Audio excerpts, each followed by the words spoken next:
Yo, big shout out to the big man. Shout out to Cash Now shit for the intro. Times cartels mess with the wrong person. The Los Zetas cartel members duck for cover behind their truck as bullets ricochet off the metal. They peer over the hood, searching for the source of the gunfire that's already taken out several of their men. Then another eruption. From the ranch house ahead, a relentless barrage blasts from every door and window. The cartel men fire back. They shout. They try to negotiate. Even grenades don't break the onslaught. Who are they up against? Who did they mess with? Cartels are feared for their brutality, their violence, and their ability to terrorize entire regions. They seem unstoppable, but sometimes they pick the wrong fight. And when they do, they are the ones who pay the price.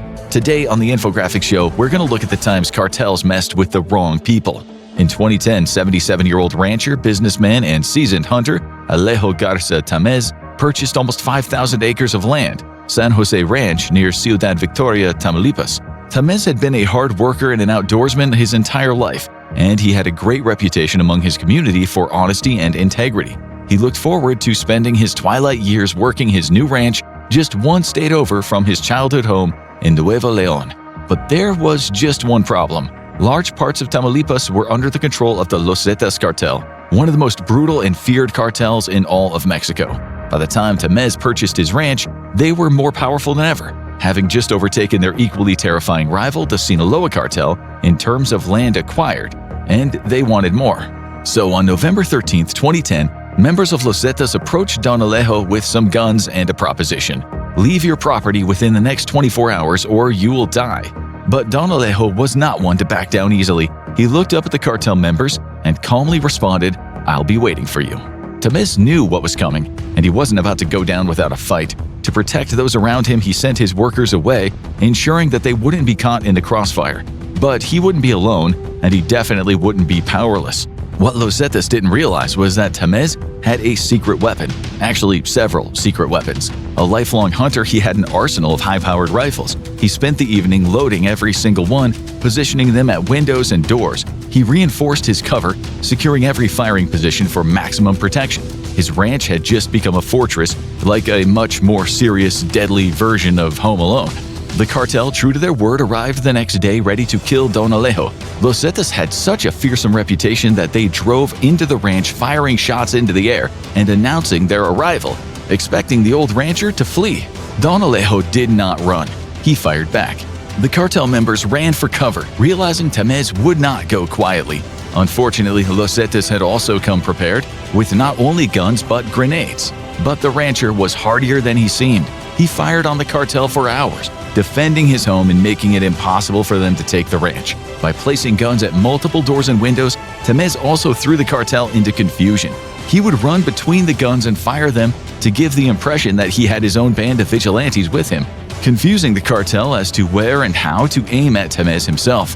What should have been a quick and brutal cartel takeover turned into an hours-long firefight. The relentless gunfire eventually drew the attention of the Mexican Marines, who moved toward the scene. When Los Zetas realized reinforcements were coming, they retreated. They left 6 of their own behind, either dead or too wounded to escape. By the time the Marines arrived, over 1,000 shell casings littered the ground outside Don Alejo's home. They found 4 cartel members dead,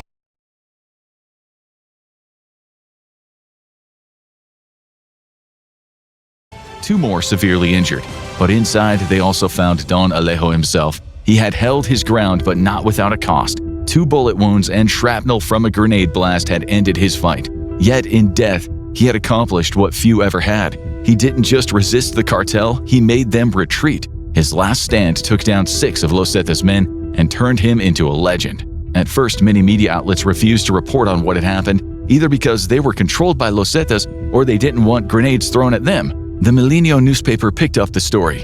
It spread like wildfire through Mexican social media, making Tamez look like a folk hero. Another Mexican citizen decided to take the fight against the cartel one step further. He wouldn't just defend himself, he would raise a whole army. This is the story of Hipólito Mora Chavez, the man who could not be corrupted, according to fellow vigilante Reverend Gregorio Lopez.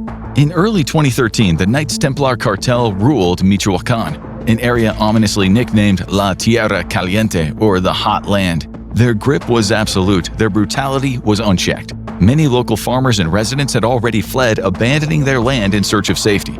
Those who stayed lived under constant fear, forced to either submit to cartel demands or risk deadly consequences. Hipólito Mora, a Michoacán native, was angered by the people who had overrun his home. They would kidnap young women and girls for months at a time, hassle, assault, and extort or murder local lime pickers. Much of the economy relied on lime, and they generally brutalized the population. Mora said there were times that we wouldn't be allowed to work. Nobody dared say anything because they were murderers. They killed a lot of people, and they threatened employers. Initially, he tried to get his political leaders to pay more attention to what was happening in his state.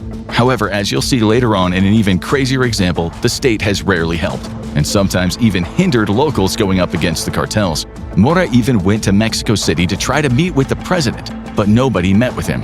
Running out of options, Mora returned to Michoacán with a plan: form a vigilante group. He gathered up a group of friends and asked, "What are we going to do? Are we going to wait for them to kill us? To die of hunger? We have to fight." Most people in his hometown of La Ruana were too terrified to stand with him, but eventually 5 trusted friends agreed it was time to fight back. One member of the vigilante group went around town calling for an emergency meeting to discuss the dire security situation. When the townspeople gathered in the square, many wore masks, still fearful of the Knights Templar's wrath. But as Mora rallied them, his words ignited something deeper than fear. He called on them to defend their community, to take back what was theirs. And in that moment, 250 people stepped forward ready to fight. They rushed home to grab whatever weapons they could. A handful of people had AR-15s and AK-47s, but most showed up with shotguns, bird hunting rifles, and anything else that they could muster. The motley crew would then become the first official self-defense movement in Mexico, the Autodefensas. The now armed locals got on motorcycles and bicycles and rode up to homes and ranches that had been overtaken by the Knights Templar. But when they got there, the residences were empty. It turns out some of the girlfriends of the Knights Templar had attended the meeting, and they tipped off the cartel members about the townspeople's wrath, not to mention the incoming armed invasion. The Autodefensas retook their old homes without a single bullet being fired. Not only that, but the Knights Templar had left behind some snazzy new transportation for them, Mercedes and BMWs that they abandoned in a hurry, a big upgrade from their bicycles that they'd rode in on. And to the surprise of almost everyone, the movement worked, mostly because it also inspired neighboring movements to start. Once people saw the Knights Templar could be scared away by the threat of popular uprising alone. In the neighboring town of Tipalcatepec, another man named José Manuel Mireles Valverde, nicknamed the Doctor because, well, he was a doctor, started his own Autodefensa group. The vigilantes barricaded the town's entrances, daring the Knights Templar to try crossing them again. And they did. Gunfire erupted as raids spread across the towns. The cartel, desperate to reclaim their lost strongholds, launched a counteroffensive. When the direct attacks failed, they turned to a new tactic: siege warfare. The Templarios set up blockades around the towns controlled by the Autodefensa groups, choking off vital supplies. Food, gasoline, and medicine ran dangerously low, pushing communities to the brink. Then in April 2013, the cartel struck back with brutal force. During a protest, the Knights Templar's gunmen unleashed a massacre, killing 12 people, most of them innocent lime workers caught in the crossfire. But once the locals saw that drug cartels could be beaten, nothing would stop them. Even the residents of Michoacán that had fled to the United States came back to the region to help their fellow community members. Out of 113 municipalities in Michoacán, 42 ended up with Autodefensa groups. Within a time span of 10 months, the Knights Templar's power was completely broken. People who had left the town years ago trickled back in. Farmers recovered the land that had been stolen from them by the cartels. Crime went down. A certain peace returned to the streets again. All because of the initial bravery of Hipólito Mora.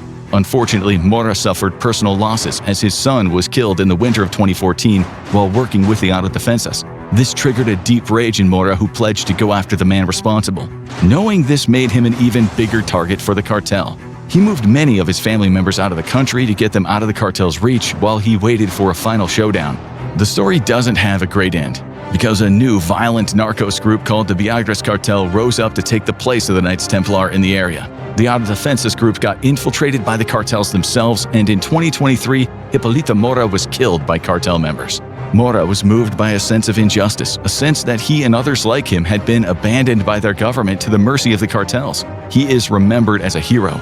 For others, their vengeance against the cartels were more personal.